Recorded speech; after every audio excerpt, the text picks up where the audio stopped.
For most of the 20th century, the FBI wasn't just a government agency. It was an American religion. The G-men, the Untouchables, in movies and TV shows, scripts often provided by the Bureau themselves. They were straight arrow scientists of law enforcement.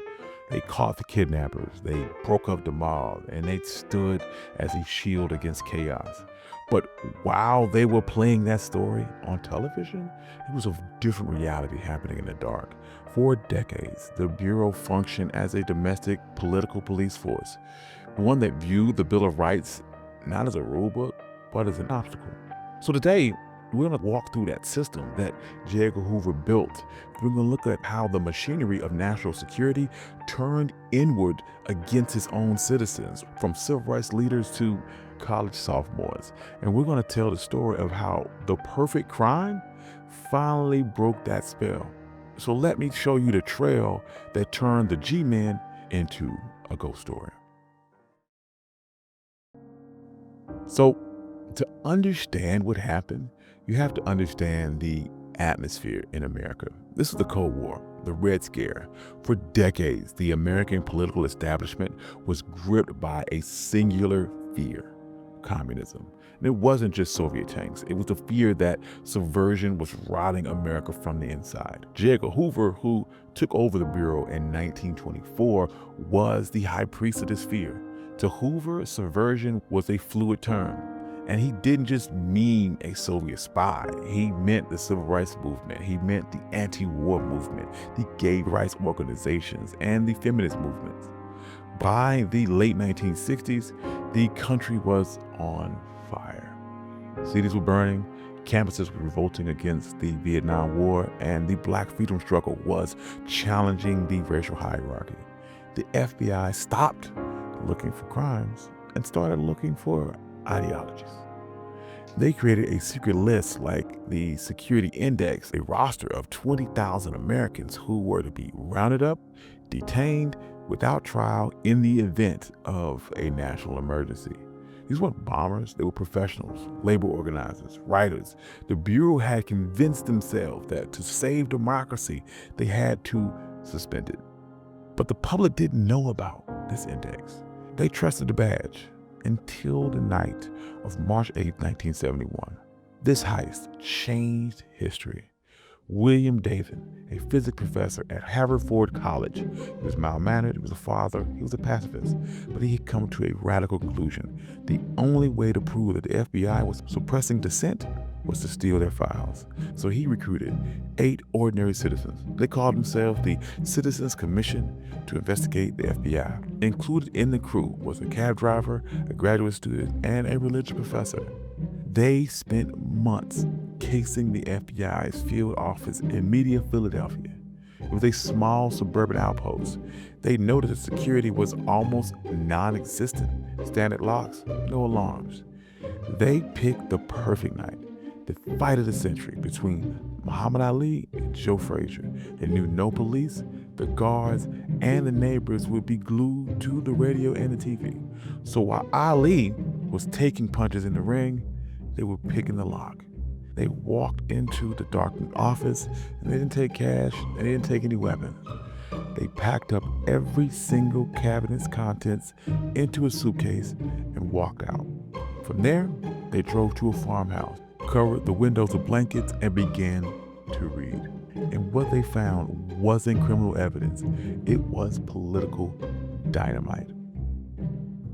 They found a route slip with terrifying instructions that stated enhance paranoia and get the point across that there is an FBI agent behind every mailbox. They also found a strange acronym that no American had ever heard of before: COINTELPRO. So what was COINTELPRO? The acronym actually stood for Counterintelligence Program. It was a secret series of operations designed not to arrest targets but neutralize them. The stolen files, the investigation that followed, revealed a playbook of psychological warfare. One of their most chilling examples was the campaign against Dr. King. The FBI wiretapped his homes, bugged his hotel rooms. They didn't find him committing treason. but they did find him committing extramarital affairs. In 1964, the FBI mailed a package to King's home. It contained an audio tape of him in a hotel room and an unsigned letter. The letter called him an evil, abhorrent beast. It suggested he remove himself, sent by the federal government to a civil rights leader. In Chicago, the FBI provided floor plans to Fred Hampton's apartment to the local police before the raid that killed him. In Los Angeles, agents forged letters using cartoons and insults to incite a gang war between the Black Panthers and a rival group called the U.S. Organization. The goal was written within their memos. It was to prevent the rise of a Black Messiah who could unify the movement. But they also went beyond politics. They targeted actress Jean Seberg because she supported civil rights groups. They planted false stories in gossip columns saying that her pregnancy was the result of an extramarital affair with a Black Panther. This is not law enforcement. It is a state-sponsored destruction of people's lives. By now, you're probably wondering how nobody stopped this. There were presidents, attorney generals, Congress. How could all of them look the other way? The answer lies in the personal files. J. Edgar Hoover served under 8 presidents. He survived them all because he knew where the bodies were buried. The FBI collected dirt on everyone. President Kennedy's affairs, Eleanor Roosevelt's friendships, members in Congress who had gambling debts and closeted relationships. Hoover kept these most sensitive files in his personal office, not the central system. He would often let the presidents know that he had this damning information, but he would protect them from leaking it. It was a subtle, gentlemanly form of blackmail. You don't fire the man that knows the skeletons in your closet. This allowed the FBI to operate as a state within a state.